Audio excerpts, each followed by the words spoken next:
പഠിപ്പിക്കൂ. എനിക്ക് ഈ ജാസ്മിൻ ജാഫറിനെ വർഷങ്ങൾക്ക് മുമ്പ് അറിയാം. എന്താ?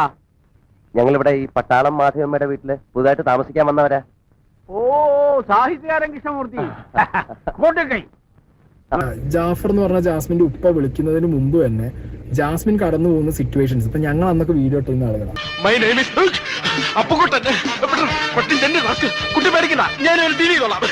ഭയങ്കര സ്നേഹം ജാസ്മിനെ വലിച്ചു കയറിയിട്ടുണ്ട്, ജാസ്മിനും ഗബ്രീനെ.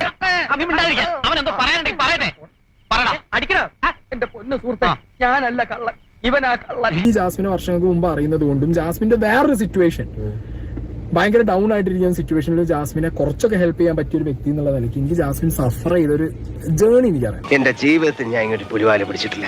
ഞാനല്ല ഇതൊന്നും പറഞ്ഞു. അയ്യോ അല്ലേ, ഈ പാവത്തിനൊരു തെറ്റ് പറ്റിയതാണേ പറയുന്നതുകൊണ്ട് ഞാൻ ജാസ്മിനെ പോയി ഹെൽപ്പ് ചെയ്യുന്ന രീതിയിൽ തന്നെയാണ് ആ കാര്യങ്ങൾ പറഞ്ഞു കൊടുത്തത്. പാലും വേണ്ട പഞ്ചാരയും വേണ്ട, അപ്പച്ചി പോയി കിടന്നോളൂ. കാര്യങ്ങൾ പറഞ്ഞു കൊടുക്കുമ്പോൾ ഞാൻ എവിടെയും വിവീനെ മോശക്കാരനാക്കി പറയുന്നില്ല. എനിക്ക് പേടിയാ, ഞാൻ എന്റെ ജീവൻ പണയം വെച്ച ഇപ്പൊ മായം കൊണ്ട് വന്നിരിക്കുന്നു. അതിന്റെ കൂടെ ചേർത്തേണ്ട ഒരു കാര്യമുണ്ട്. ഒരുപാട് എനിക്കുള്ള സംശയമല്ല, അത് പുറത്തുള്ള ആളുകൾക്കുള്ള സംശയം തീർക്കേണ്ടതുണ്ട്. അതുകൊണ്ട് പറയാണ്, ഈ ജാഫർ ഖാന്റെ കോള് വന്നിട്ടില്ലായിരുന്നെങ്കിലും ഞാനത് പറയും. ജാസ്മിൻ എന്ന് പറഞ്ഞ വ്യക്തി ഗബ്രിയിൽ നിന്ന് മാറി സെപ്പറേറ്റ് ആയിട്ട് കളിച്ച അടിപൊളിയായിട്ട് കളിക്കുന്ന എനിക്ക് പറയാം.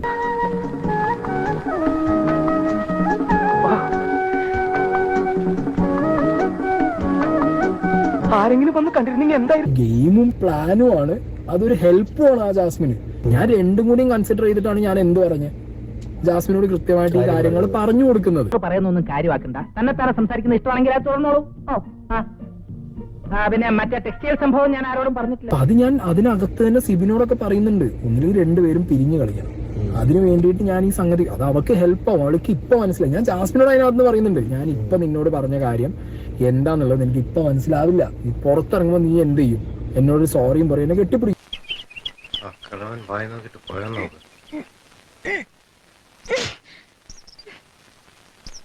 ചെയ്തു ജാസ്മിൻ കൃത്യമായിട്ട്. ഞാൻ റീ എൻട്രി ചെയ്ത സമയത്ത് ഗബ്രി പോയി കാര്യങ്ങൾ പറഞ്ഞു കൊടുത്തപ്പോ ജാസ്മിൻ സംഗതി മനസ്സിലായി. ജാസ്മിനെ വന്ന് കരഞ്ഞു കെട്ടിപ്പിടിക്കണ്ടായേ.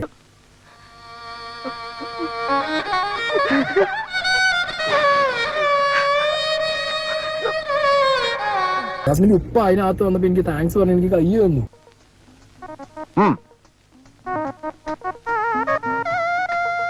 ഞങ്ങൾ ഒന്നാണ്.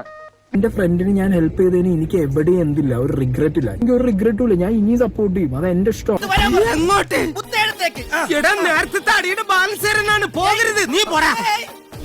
എന്റെ ലക്ഷ്യത്തിലെത്താൻ പുത്തെഴുത്തേക്ക് പുത്തെഴുത്ത് നീ വാ.